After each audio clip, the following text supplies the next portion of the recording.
وَلْتَكُنْ مِنْكُمْ أُمَّةٌ يَدْعُونَ إِلَى الْخَيْرِ وَيَأْمُرُونَ بِالْمَعْرُوفِ وَيَنْهَوْنَ عَنِ الْمُنْكَرِ وَأُولَئِكَ هُمُ الْمُفْلِحُونَ.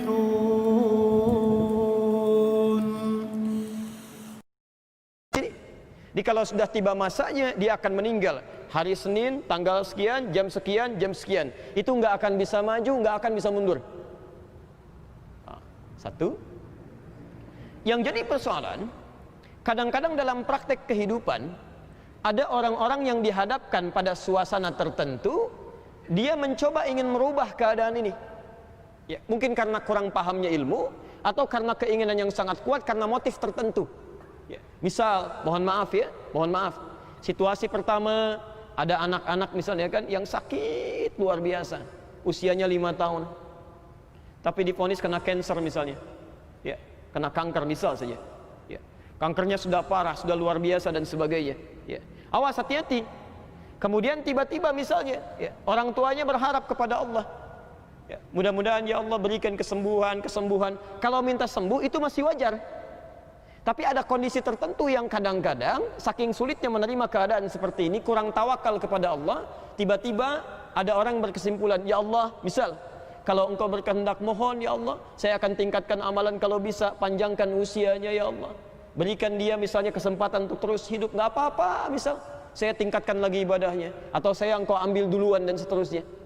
Lalu dia coba tunaikan tahajud sebanyak-banyaknya, dia coba tunaikan puasa. Demi Allah saya katakan, kalau Allah sudah firmankan dia meninggal misalnya usia 5 tahun 1 hari, Anda banyak tahajud tiap malam pun menangis darah tetap tidak akan bisa menambah usia atau bahkan menguranginya. Jelas di sini? Sebaliknya, ini yang sering terjadi. Ya. Ada orang misalnya, mohon maaf ya, situasi yang sama. Saya ganti misal usia 50 tahun. Maaf, ya, sakitnya divonis jantung misalnya, Masya Allah. Dikatakan sudah cukup parah dan sebagainya. Taib, apa yang terjadi? Ya. Tiba-tiba mengambil kesimpulan misalnya, ya, mohon izin ya, mengambil kesimpulan. Apa yang dia lakukan? Kesimpulan pertama, dia sudah mengambil menentukan bahwa ini yang terjadi, yang terkait dengan ajal. Kalau orang sudah divonis penyakit seperti ini, maka bisa lebih dekat kepada kematiannya. Ini satu. Ini kesalahan fatal pertama. Aturan ajal itu tidak ada kaitan dengan sakit ataupun sehat. Lihat, banyak orang di rumah sakit sampai sekarang divonis penyakit parah masih hidup juga, dan tidak sedikit ada orang sehat lebih cepat pulang dibandingkan orang sakit. Ini kesalahan pertama. Yang kedua, dalam keadaan demikian ada harapan, mudah-mudahan kalau saya tingkatkan tahajud, tingkatkan puasanya, tingkatkan macam-macamnya, harapan hidup saya akan semakin meningkat. Demi Allah saya katakan, harapan hidup tidak ada kaitan dengan ibadah, karena itu ketetapan yang sudah pasti. Jadi Anda nggak tahajud pun kalau meninggal, ya meninggal juga. Ini nggak ada hubungannya. Ya, nggak usah mengeluh dengan vonis dari dokter, Anda tinggal 10%, Anda tinggal 20%, yang 100% aja meninggal juga. Ya, meninggal itu bukan perkara jantung, meninggal itu kehabisan napas. Ya, selesai gitu. Ini masalah ajal. Di tugas kita dalam persoalan yang sudah pasti, nggak usah memikirkan masalah qadarnya, tapi yang Anda pikirkan bagaimana yang Anda usahakan terkait kalau ajalnya tiba, itu aja. Ya. Jadi jangan pernah sibuk memikirkan qadar kita, karena semua itu sudah diatur. Qadar itu oleh Allah dirahasiakan supaya kita semangat untuk menyiapkan diri kita, bukan kita menunggu-nunggu ajalnya tiba. Karena itulah kemudian Allah turunkan, maaf ya, Allah turunkan cara untuk mengisi bagaimana supaya ajal ini bisa bermanfaat. Itu yang disebut dengan umur. Umrun. Di umur itu bukan usianya. Umur itu cara mengisi usia yang telah ditetapkan oleh Allah batasnya. Ya. Dari kata al-umru, sesuatu yang bermanfaat. Saya ulang. Al-umru, ya, sesuatu yang bermanfaat. Kedua, sesuatu yang berkah. Ketiga, sesuatu yang melahirkan kesuksesan. Al-umru, sesuatu yang bermanfaat, sesuatu yang menghadirkan keberkahan. Ketiga, sesuatu yang menghadirkan kesuksesan.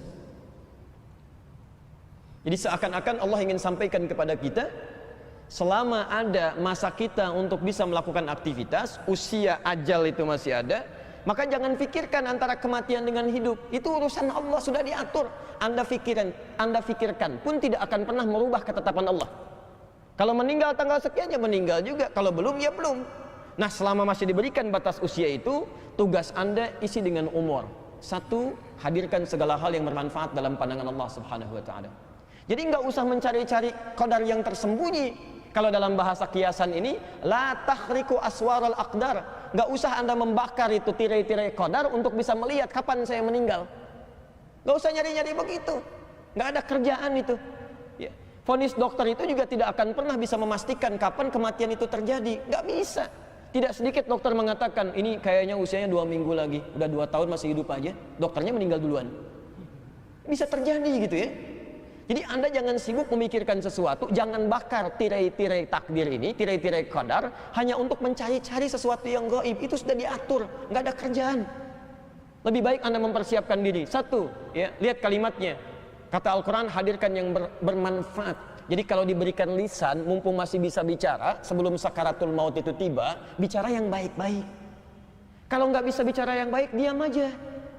Karena itulah kemudian Nabi menyampaikan kalimatnya, man kana yu'minu billahi wal yaumil akhir falyaqul khairan aw liyasmut. Siapa yang merasa beriman pada Allah dan hari akhir, cukup katakan yang baik-baik. Kalau tidak bisa diam, itu umur namanya. Makanya kita diberikan umur itu bukan untuk menyia-nyiakan batas usia, bukan, supaya mencari hal-hal yang bermanfaat. Mumpung masih bisa lihat nih, sebab kalau mata sudah tertutup untuk selamanya, ini mata sudah tidak bisa digunakan lagi. Mumpung masih bisa lihat, lihat yang bermanfaat. Ya, coba sering-sering lihat Al-Quran. Coba Anda dalam sehari, maaf ya, lihat Al-Quran tuh, lihat berita. Berapa kali dalam sehari? Silahkan cek, update status berapa kali tuh. Masya Allah, berapa kali Anda mengupdate status dengan Allah itu? Update status salat sunnah Anda, update status Anda sebagai seorang hamba yang rajin baca Quran, yang rajin puasa, yang rajin tahajud. Dunia Anda update terus tuh. Masa urusan akhirat Anda diam kan? Di mata ini sebelum tertutup, ayo gunakan. Lihat orang-orang soleh bagaimana dia masuk ke masjid, bagaimana mereka ibadah. Gunakan yang baik-baik. Sebab kalau fungsinya sudah tidak bisa digunakan, ruginya luar biasa itu. Kan tadi saya katakan, anak 6 tahun, mata buta, namanya Mu'adz, hafal Quran. Anda dikasih 60 tahun, mata masih sehat. Ngelihat Quran aja sudah nggak bisa dalam sehari. Ada yang salah itu dalam jiwanya. Ada yang keliru gitu. Coba cek hari ini aja, sudah pernah lihat Quran belum? Ya, jangan-jangan saking sibuknya Anda semua dilihat, Quran aja nggak pernah bisa lihat. Jangankan baca, lihat aja enggak. Ini poin yang pertama. Jadi jangan sibuk memikirkan wilayah-wilayah qadar yang sudah diatur. Ya, sementara itu nggak bisa berubah, sekalipun Anda tingkatkan ibadah. Jelas ya? Anda tahajud silakan sebanyak-banyaknya, tetap tidak akan pernah merubah ajal yang telah Allah tetapkan. Anda silakan puasa sebanyak-banyaknya, tetap tidak akan pernah merubah apa yang telah Allah tetapkan. Yang sakit belum tentu datang ajalnya bila belum Allah tetapkan.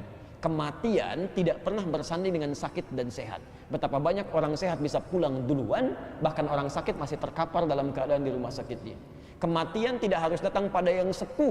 Betapa banyak anak-anak kecil sudah kembali kepada Allah jika Allah berkehendak. Coba lihat di Aleppo itu, berapa banyak anak-anak yang sudah pulang duluan. Jadi jangan pernah menyimpulkan kalau misalnya sudah sepuh saya cepat pulang duluan, atau yang muda merasakan tenang aja, waktu saya belum tiba masih lama. Kalau bapak itu sih